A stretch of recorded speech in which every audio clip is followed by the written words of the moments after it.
everyone has to do in order to prepare for this future. And the first thing is we all have to unlearn some things. I'm going to give you a little quiz. I'm going to ask all of you to think, what two colors are the yield sign? What two colors are the yield sign? I know that 80% of you are saying it is yellow and black. And that was right up until 1971. The yield sign has been red and white since 1971. And I know some of you are going, no way. I'm going to check that out. But believe me, as soon as you get out of here, the first yield sign you'll see will be red and white. But I use this as a metaphor to say, look, all of us hold inside our head information that was true at one time, but it's no longer true today. And we're going to have to unlearn many of the things. Now, let me just tell you real briefly how I came to this topic. I am a global futurist, and I speak about the future. And a number of times I go to corporations and associations, and then I come back a few years later, I go, well, what did you do with the information that I provided? And frequently the answer is very little, because they think they know what they need to know. It's not so much that they can't understand the future, it's their unwillingness to let go of the present. And I'm absolutely convinced that in this era of accelerating change, one of the most critical skills of the future, not just going to be learning and lifelong learning, it's going to be unlearning.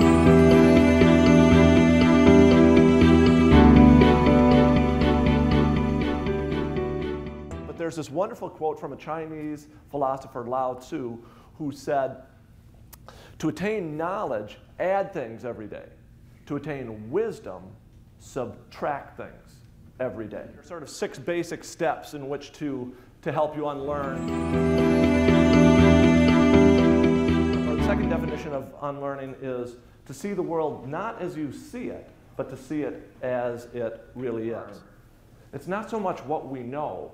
We have to focus on what we don't know. And again, here is my point. The world around us is changing. I mean, there are advances in nanotechnology, biotechnology, genomics, and they are occurring every day. Just like the colors in that video are changing, but most of us, because we're focused on something else, we are missing these changes. We as humans are pattern-seeking animals. And in fact, we're so good at it that we see patterns where none exist. Your forehead. Just trace the letter E on your forehead. And so you either do it one of 2 ways.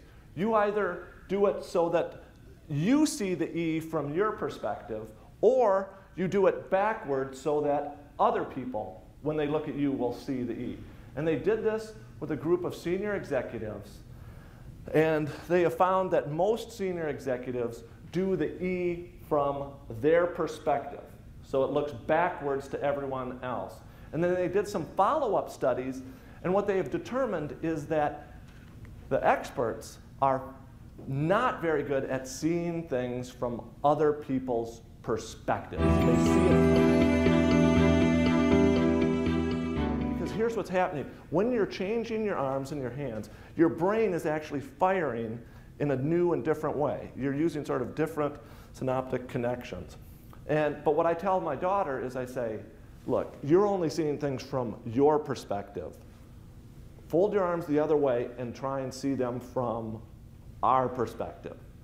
And I can't say I've had 100% success with this strategy to be far more confident than we should be. And here's why deadlines aren't met.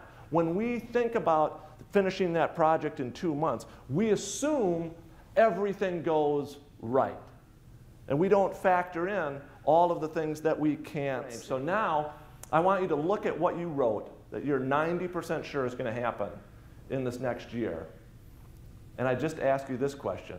Are you really 90% sure it's going to happen? Take a look at this card. As soon as you see what's wrong with it, raise your hand.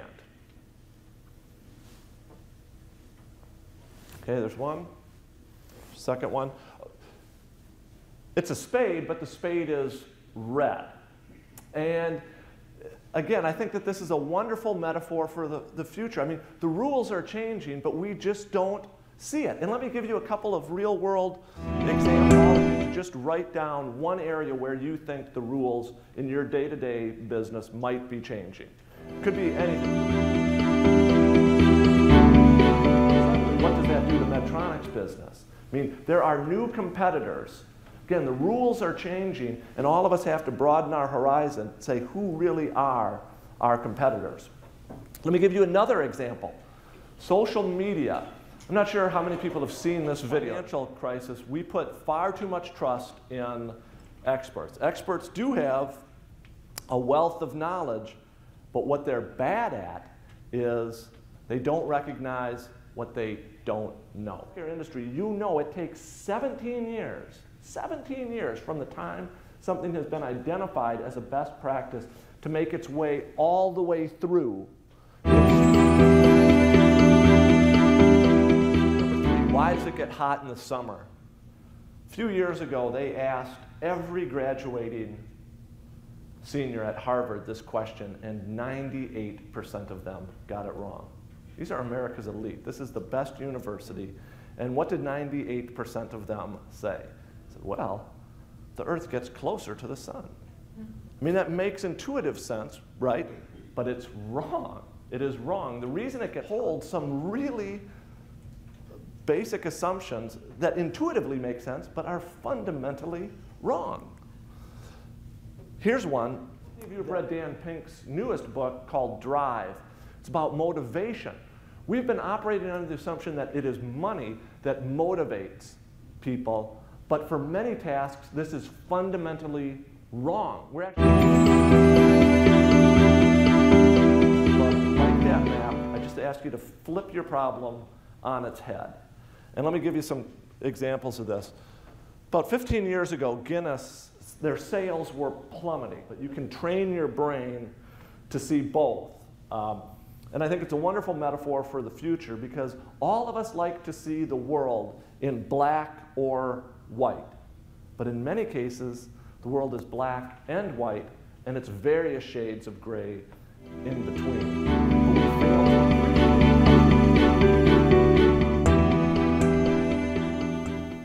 If you really want to unlearn, is create what I call an anti-library. Does anyone know what an anti-library is?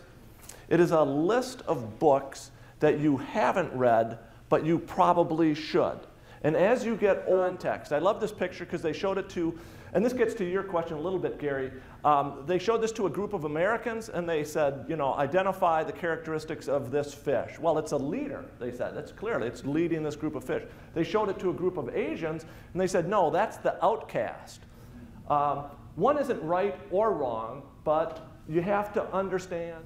So if you really want to unlearn, one of my advices is to get what I call a reverse mentor. Look for someone younger.